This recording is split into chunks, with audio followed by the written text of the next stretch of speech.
Barbara Swift is the founder of Swift Company, LLC, and UW Advisory Board member. Her practice presumes that the development and the use of the environment involves all aspects of culture, ecology, and life, and that the generous public environment is central to civic life. It was a pleasure to get to discuss landscape architecture with Barbara. Good morning, Barbara. Thanks for coming on with us today. Happy to join you. Great. So help us understand your background and how you connected with the Runstad Department of Real Estate. Well, I'm trained as a landscape architect, urban designer, and became involved with the Runstad Center really most directly as a recommendation from Lisa Picard to the department to be considered as one of the Runstad affiliate fellows in 2015, 2016. And kind of concurrently with all of that, I've been involved in the college for probably 20, 25 years, and most recently pursuing the establishment of an institute at the college level that would focus on co-created research, partnerships between faculty, students, and government sector, private sector, NGOs, to really drive some of the really smart work that's happening at the university out more rapidly into the world, so we see a faster feedback loop and we get the value of what the university's producing affecting what's happening more quickly in the world. We just don't have a lot of time, and I think we need to speed up the process of getting research out into the world and testing things. So there you have it. So tell us more about your company, and you're a landscape architect, I understand. So what is a landscape architect, and what all do they do? Well, I'm gonna put this in a little bit of a context because I think that it's important as a thread to consider. And I'm going to talk about my background a little bit, and I think this is important for anybody who is going to be practicing in a multidisciplinary way. I think your background provides you a set of tools. It's the foundation and motivation from which you operate. It's really becomes the why. So for me, it's growing up in the desert of Eastern Washington, sailing in the Gulf Islands, racing sailboats on the Columbia, hiking in the Sierras, and a family of scientists and artists and anthropologists, all of which were immensely curious and looking for connections. So curiosity and connections is a thread for me. It is a why. And this includes grandparents who were professors, artists, photographers, environmentalists, and they all worked in an interdisciplinary way. So they worked with people like Neutra or Halper and Ekbo and Church. A number of them worked with John Muir in the establishment of the Sierra Club. So they for me are a really critical set of role models, not only in terms of curiosity and exploration and looking for connections, but also a sense of social and community obligation. And so those are two really critical threads. And frankly, for me, that as a background really puts landscape architecture as the perfect umbrella because from my perspective, landscape architecture, which can be considered the space outside buildings on which rain falls, that's a very simple way to think about it, is the aggregate of the physical built environment, the ecological systems, the social, political, financial, historic systems. And it is either from a planning perspective or a design perspective, a lovely umbrella for all of those sort of categories. So I come to this with a background that looks for that multidisciplinary opportunity. And I think it's hard when you get out of school to find the sweet spot. It can take a couple of years, and it did for me. So I spent time working in Japan, I worked for SWA down in the Bay Area on some of the early planning for the Golden Gate National Recreation Area, which in hindsight, I realized was really an extraordinary experience. And I worked for a number of landscape architects that seemed very siloed in their focus. And I thought, this is not fitting for me. So I ended up at a multidisciplinary firm in the early 80s called KCM. And at the time, they had everything from aquaculturalists to air quality engineers to planners. They just had the full spectrum, and they were applying the management model of Tom Peters. And he wrote a book at that point called In Search of Excellence.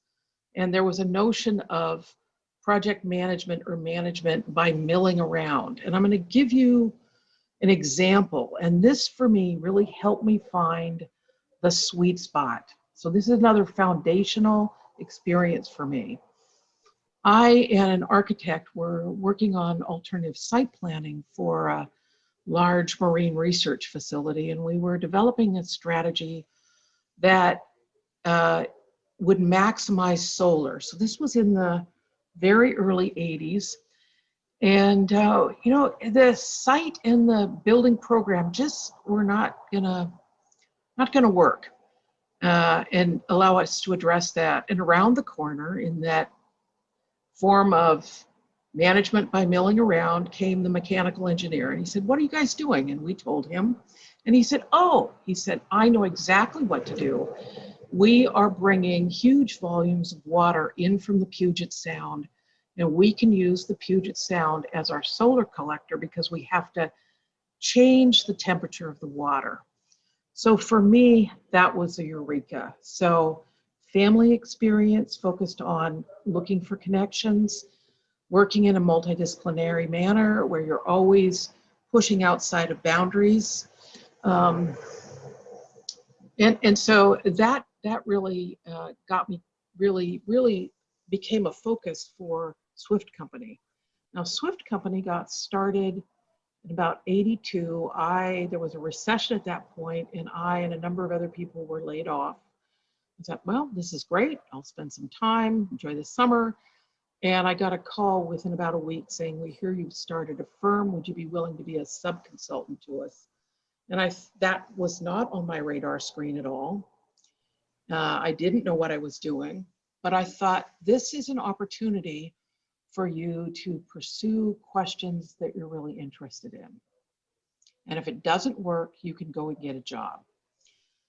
So, okay, curiosity, connections, working out of silos and operating in a manner in which you are pursuing questions. So that has resulted in a practice that really is driven by that approach, really curiosity, and it's resulted in a very broad array of work from wildland restoration in the Grand Tetons in Bend, Oregon, to sound transit projects, whether it's corridor work or station work, academic work, work with very smart developers.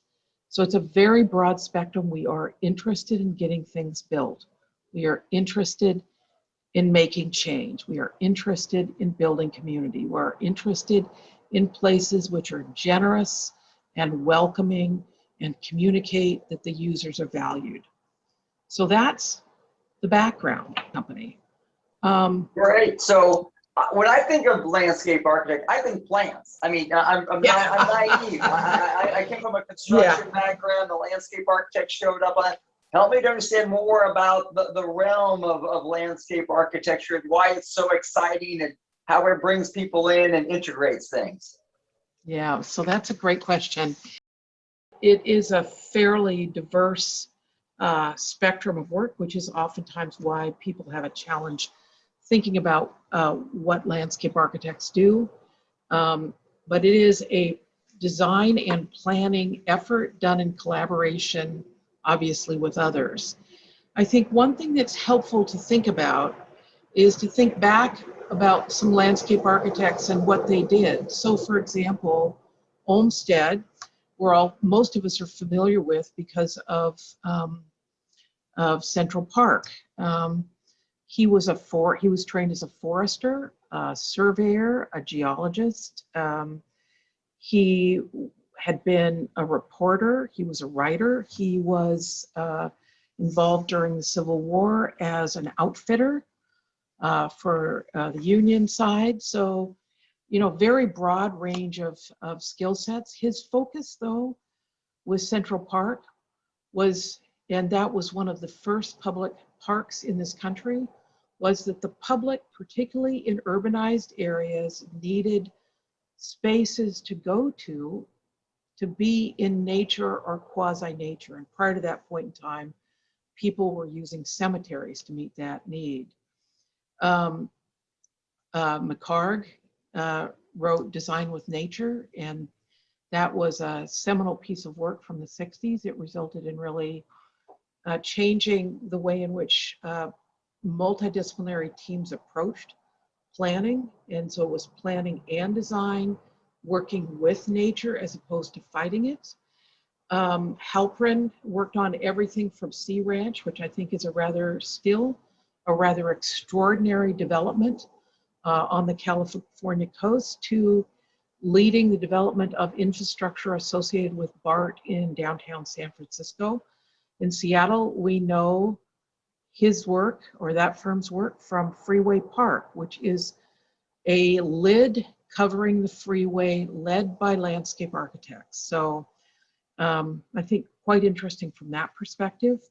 Kunjin Yu, who has a firm in Beijing, is using landscape architecture to address at both a regional and a local level, through both planning and design, the use of water in China and the cleaning of water. So his work will includes significant large parks or very intimate parks or regional plans, all around the question of the management and stewardship and cleaning of water, which for China, as you can imagine, is a looming problem, a looming national problem. And then finally, I would say there are folks like Kate Orff with Scape, who is really spearheading the use of things like oysters to help deal with questions of sea level rise and nearshore protection. So that gives you a sense of the range. It is just a magnificent industry to be involved with. It's like every day there's something new. Yes, well, big people, big ideas. Help me to understand some examples of projects you've touched and worked on around the Seattle area or abroad. Great, perfect. Okay, so we work predominantly in the West Coast. Some projects that people might be familiar with, and if they aren't, they should go to some of these places because they're spectacular. We've worked in the Grand Tetons National Park at a visitor center there. We are currently working in Bend on a new campus for the University of Oregon. They are building a new campus from scratch. They have purchased an old landfill, county landfill, and a pumice mine, and they are involved with development of that roughly 200 acres into a university campus, coupled with a innovation public-private partnership. And they are walking the talk of working with damaged lands in the West. So that's at one end of the spectrum. Projects that people might be familiar with here in Seattle include a wildland restoration at Discovery Park, using biosolids from King County Metro. Sludge is another way to describe that. That dates back to the mid-90s. If you are at the University of Washington and you use the University of Washington station with Sound Transit, that's part of our work. Opening up fairly soon are the Northgate, Roosevelt, and Brooklyn stations. And then if you go to the business school or go down to fisheries, those are both projects of ours. We're currently doing some work in athletics right now. And then on the private sector side, and this was an area that we entered into in about 2009, there are a number of projects I think of interest and really illustrate an understanding of the role that the first two levels of a development can bring and support the performa, but bring to the public realm. So 2&U at Second and University with Skanska, really a spectacular project that really in terms of the performa has penciled out.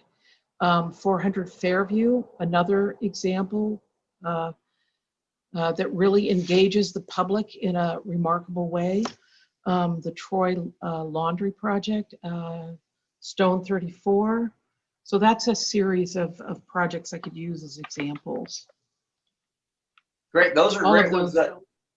The UW Real Estate Club got a tour and you recently, and to look at the grade change between the streets and how and you bring people in and they lifted it up in the space down there for artists.